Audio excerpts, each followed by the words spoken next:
Narcís Oliveres i Terrades va néixer a Figueres l'any 1930, on el seu pare regentava una carnisseria. A les aules de l'Institut Muntaner no es podia parlar de política després de la Guerra Civil, però a mitjans dels anys 40, en plena Segona Guerra Mundial, entre els alumnes ja es perfilaven dos bàndols, els germanòfils i els aliats. A vegades sorgien picabaralles entre ells i un dia a classe el professor va expulsar els partidaris d'Anglaterra. «Els del darrer banc al carrer», va dir-los. Es van aixecar tots i es van endur al banc per asseure's al passadís, enmig de la hilaritat generalitzada de tota la classe. Entre ells al capdavant hi havia Narcís Oliveres i Terrades.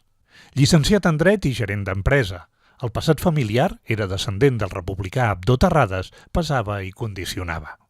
Es va casar amb Aurèlia Guillament Navarra, també d'una nissaga molt arrelada a la ciutat, i el matrimoni va tenir dos fills, Miquel i Franzina.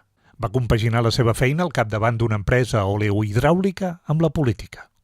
Integrant del nucli fundador de l'Assemblea de Catalunya, no va dubtar en posar-se al costat d'un altre líder polític figuerenc, el mític Josep Pallach, quan va crear el reagrupament socialista i democràtic a les acaballes del franquisme.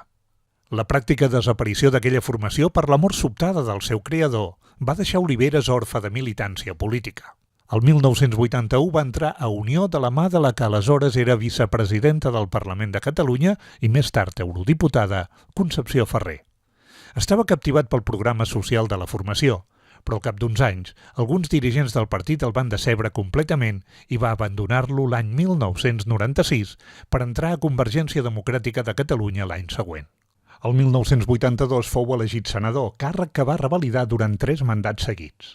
Jordi Pujol el va cridar al govern i durant menys d'un any, entre desembre de 1985 i maig de 1986, va ser conseller de Comerç. El seu despatx del Palau Robert va impulsar diverses iniciatives, entre elles que es comencés a parlar en el si de la generació de la creació d'una escola d'hostaleria a l'Alt Empordà. Sempre explicava l'anècdota que durant aquells mesos també va proposar com a alt càrrec del seu departament un aleshores jove funcionari, Artur Mas i Gavarró. Després de 12 anys com a càrrec electe, Oliveres no va abandonar però la política.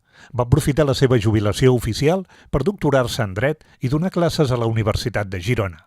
Com a militant de Convergència Democràtica de Catalunya, on va ser patró de la Fundació Ramon Trias Fargas, va anar teixint complicitats i va ser un abanderat de les tesis independentistes, darrerament dins del Partit Demòcrata PDeCAT.